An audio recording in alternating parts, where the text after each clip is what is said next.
Imagine looking over a company's balance sheet and you notice a massive, highly specialized asset. Let's say it's like $100 million offshore drilling rig. Yeah, big piece of equipment. Right. And it's sitting squarely in a category labeled held for sale. For the first year, it completely makes sense. I mean, they're pivoting their business model. They want to offload the rig. Yeah, that's standard practice. But then you look at the financials for the second year, the rig is still there. Then the third year, the market has shifted, the paint is peeling, and the asset hasn't moved an inch. Which is a huge red flag. Exactly. At a certain point, you have to ask yourself, is this company actually trying to sell this enormous piece of equipment? Or is there like a hidden financial motive to just park it in that specific accounting bucket indefinitely? And honestly, any analyst paying attention starts questioning not just the liquidity of the asset, but, the fundamental credibility of the management team's intent. And that exact tension, that standoff between what a corporate board says it's going to do and the actual economic reality playing out in the market, that's what we are digging into today. Welcome to the deep dive. Thanks. Yeah, today we're looking at the fascinating mechanics of corporate stubbornness. Specifically, when a company claims it wants to sell a major asset, but somehow never quite crosses the finish line. Right. And while accounting standards can sometimes feel a bit abstract, the rules governing this specific scenario are essentially behavioral tripwires. They're designed to force companies to take off their rose-colored glasses and face the market. Which is much harder than it sounds for a lot of management teams. Totally. So before we jump into the deep end, let me lay out the map for our exploration. To figure this out, we are pulling a really fascinating real-world standoff directly from the issue repository at Gap Advisors. Oh, nice. Yeah, specifically, this is a case analyzed by C.A. Manish C. Iyer. It's featured in the 229th edition of the Gap Advisors Task Weekly newsletter. It's such an incredible resource. I mean, for anyone who really likes getting into the granular mechanics of corporate finance, that site, gapadvisors.com, hosts over 4,500 issues. 4,500? Yeah, over 4,500 issues and detailed responses regarding Ind AS and Indian GAAP framework. Right, and anyone can register for free and submit their own issues on Ind AS or Indian GAAP on their website. But I do need to make this mandatory disclosure very clear for you, the listener, before we proceed. Always a good idea. The views expressed in the response we're discussing today are the personal views of the author, C.A. Manish C. Iyer, director of Gap Advisors. They are not binding on you. So please, always seek the help of an expert before taking any action or refraining from any action based on these views. Which is really sound advice, because as we're about to see, the application of these standards requires an intense look at the specific context of the business. Okay, so let's unpack this core scenario. We have a company that, back in 2017, decided to classify a major non-current asset as held for sale. 2 whole years have passed. Wow. Yeah, we are well beyond the typical 12-month window you'd expect for an asset liquidation.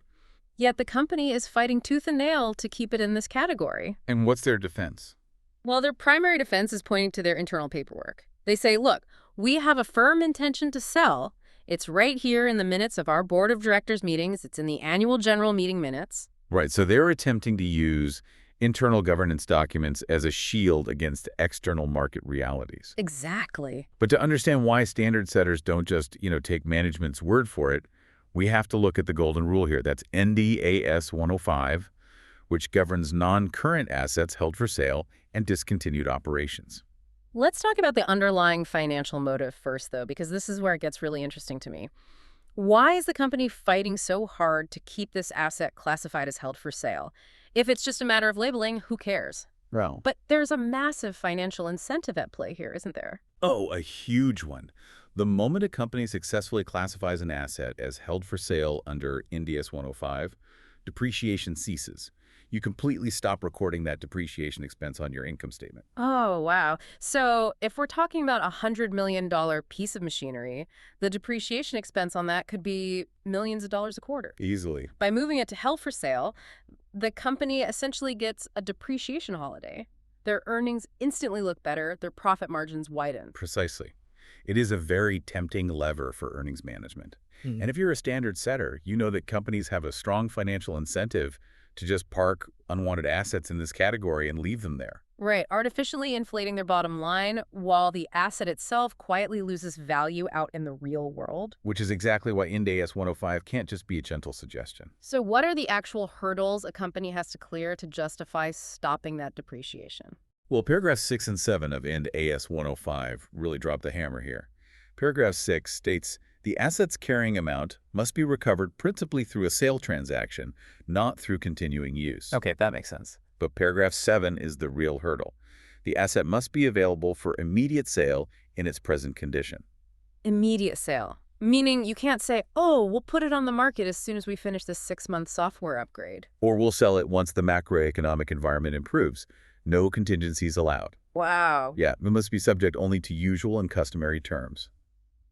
Furthermore, the sale must be highly probable, and the standard explicitly warns that an asset cannot be classified this way if the entity intends to sell it in a, quote, distant future.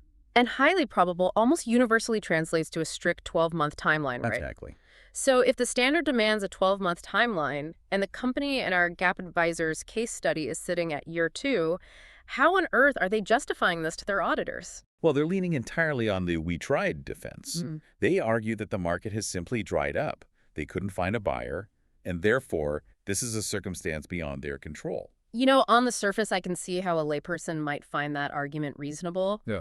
If you want to sell something and nobody makes an offer, it doesn't mean you've stopped wanting to sell it. Why doesn't that logic fly under IND AS 105? Because accounting standards are designed to measure economic reality, not executive desire. What's fascinating here is how the standard setters actually anticipated this exact scenario. Oh, really? Yeah. Based on paragraphs 8 and 9, the expert response makes it crystal clear. The mere inability to find a buyer is an invalid excuse for extending the classification beyond 1 year. So an empty market isn't just a get-out-of-jail-free card. You can't just throw your hands up and blame the macroeconomic weather. You cannot. Now, paragraph 9 does allow for extensions beyond 1 year, but it acts like a funnel, pointing you directly to Appendix B1, which lays out extremely rigorous, non-negotiable exceptions. Okay, tell me about B1. Well, the first two scenarios in B1 deal with unexpected conditions imposed by others when you already have a firm purchase commitment. But the third scenario, B1C, that's the one that traps companies claiming they just can't find a buyer. Let's dig into B1C then, because this feels like the linchpin of the whole standoff. What is the burden of proof on the management team here? To get the extension under B1C, management must prove 3 things. First, that during the initial 1-year period, circumstances arose that were previously considered unlikely. Okay. Second, that management took specific action to respond to those changed circumstances. And third, and this is the absolute kicker, the asset must be actively marketed at a price that is reasonable given the change in circumstances. Let me jump in here with an industry analogy, because that reasonable price caveat is the engine driving this entire rule. Forget the classic real estate examples. Let's say a company is trying to offload previous generation semiconductor lithography equipment. Oh, that's a great example. They classify it as held for sale and list it at its current carrying value, say $50 million. But 6 months into the year, a competitor suddenly releases a revolutionary new microchip architecture that makes the older lithography machines virtually obsolete. A perfect example of an unlikely circumstance arising. Right. It's totally beyond the company's control. The market for their old machines evaporates overnight. But if the management team stubbornly keeps the asking price at $50 million, fails to secure a single bid for another 18 months, and then points to the competitor's breakthrough as the reason they haven't sold it. The standard would rule that they are no longer genuinely trying to sell the asset. Because if you truly intend to sell it in this new, depressed market, you have to adjust your price to the new economic reality. You might have to slash that asking price to $20 million to find a buyer. Exactly. You can't hold out for yesterday's valuation and claim it's the market's fault. You have to meet the market where it is. And this is where the behavioral psychology of corporate finance kicks in. Management teams hate doing that because dropping the asking price at current fair value, say, from $50 million down to $20 million, forces the company to instantly recognize an impairment loss of $30 million on their income statement. So that's the real standoff. It's not about an inability to find a buyer. It's about an inability to accept the loss. Yes, exactly. They want to keep the asset held for sale to avoid the depreciation hits, but they refuse to lower the price to fair value because they want to avoid the impairment hit. They basically want to live in a financial fantasy land. That's a perfect way to put it. And AS-105 is the reality check. The "we tried" defense collapses entirely because they didn't try the one thing that actually clears the market, dropping the price to what the asset is actually worth today. Right. If they fail to actively market the asset at a fair value price, they fail Appendix B1C. So if they fail that reality check, the standard can't just let the asset float in the ether. If they are kicked out of the held for sale category, where does the balance sheet absorb this unwanted asset? It goes right into the penalty box. The asset must be reclassified immediately back into property, plant, and equipment, or PPE. It goes back to being a regular operating asset. And what happens to that depreciation holiday they've been enjoying for the last 2 years? Well, this is where the accounting rules are beautifully ruthless. When it goes back into PPE, the company doesn't just start depreciating it from today onward. They have to retroactively catch up on all the depreciation they skipped while it was sitting in the held for sale category. Oh, wow. So they have to take 2 years worth of missed depreciation and Yeah. dump it onto the P&L all at once? Yep, all at once. That is a brutal financial consequence. I mean, it completely erases the benefit of trying to game the system in the first place. It absolutely acts as a massive deterrent against earnings management. But wait, let me pressure test this. If I'm a particularly aggressive CFO and my auditor forces me to reclassify this asset back to PPE and take that massive depreciation catch-up hit, what is stopping me from waiting a month, convening another board meeting, declaring a brand new super serious intention to sell, and immediately reclassifying it right back to held for sale to stop the depreciation all over again? Can they just use this as a revolving door? That's a great question, and the source material actually addresses this potential loophole directly. Yeah. Technically, there is no mandated waiting period or cooling off phase. Wait, really? Yeah. The response clarifies that an entity can classify the asset back to held for sale the exact moment it satisfies the conditions specified in AS-105 again. So they can bounce it back and forth. That sounds like a structural flaw in the standard. It sounds like one until you realize the strict threshold required to pass back through that door. It is not just a matter of shuffling board resolutions. To satisfy IND AS-105 again, they have to start completely from scratch under paragraph 8. Meaning what in practical terms? Meaning the appropriate level of management must commit to a new plan to sell. They must initiate an active program to locate a buyer.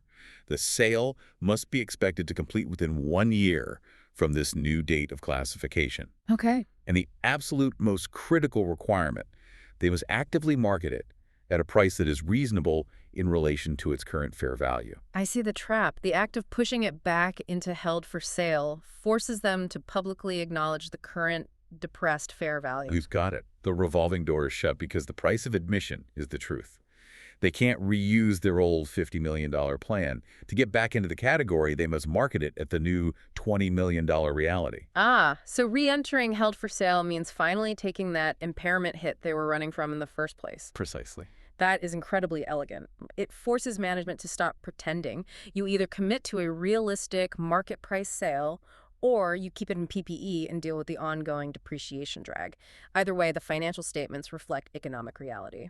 The standard essentially corners management into transparency. Okay, let's shift gears slightly. Let's assume the management team does everything perfectly. They swallow their pride, they lower the asking price to current fair value, they recommit to the plan, and the sale of this massive offshore rig is now genuinely highly probable within the next 12 months. Okay, a best case scenario. Right. But here is where the nomenclature really trips me up. If the defining characteristic of this asset is that it will be liquidated into cash within the next year, doesn't that inherently make it a current asset? Well, by the standard definition of working capital, yes. A current asset is something expected to be realized in cash, sold, or consumed within the entity's normal operating cycle, or 12 months.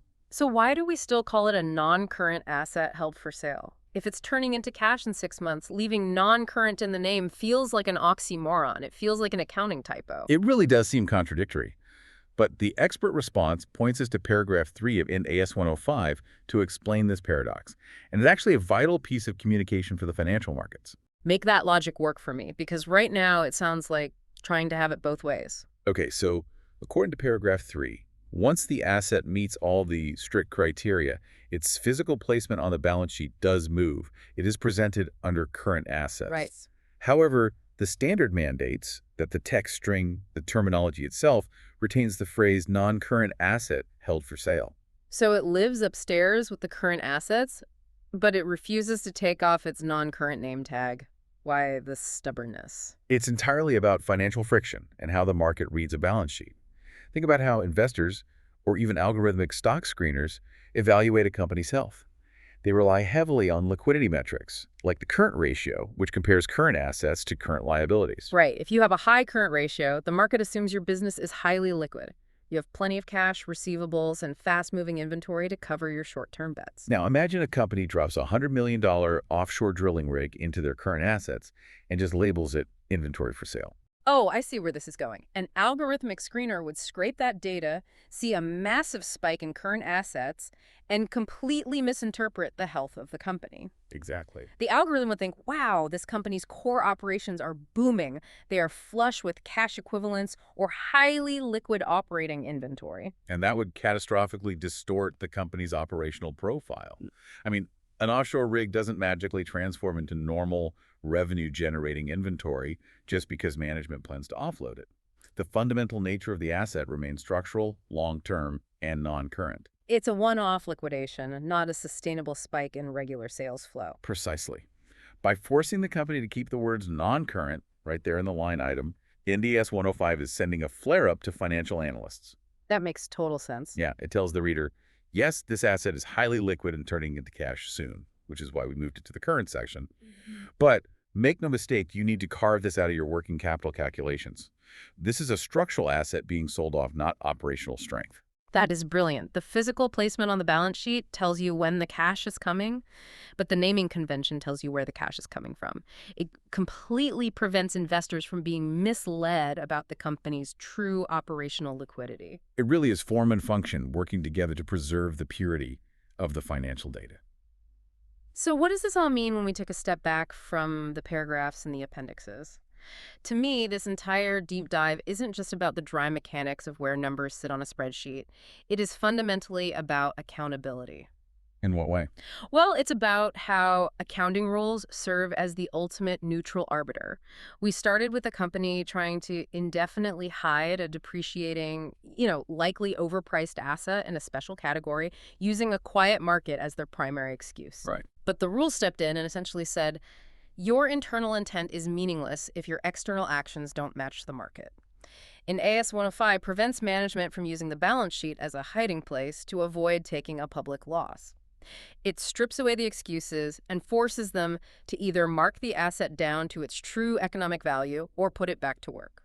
It completely strips the emotion out of the valuation. You can't just refuse to lower the price, keep the asset in limbo forever, and expect the financial markets to treat you like a proactive seller. Which leaves me with a final, slightly provocative thought for you to ponder as we wrap up today. We've explored how ruthlessly these rules apply, how they force assets back into the penalty box of property, plant, and equipment if market realities aren't met, triggering massive depreciation catch-ups, and how they demand a total valuation reset to pull them back out again.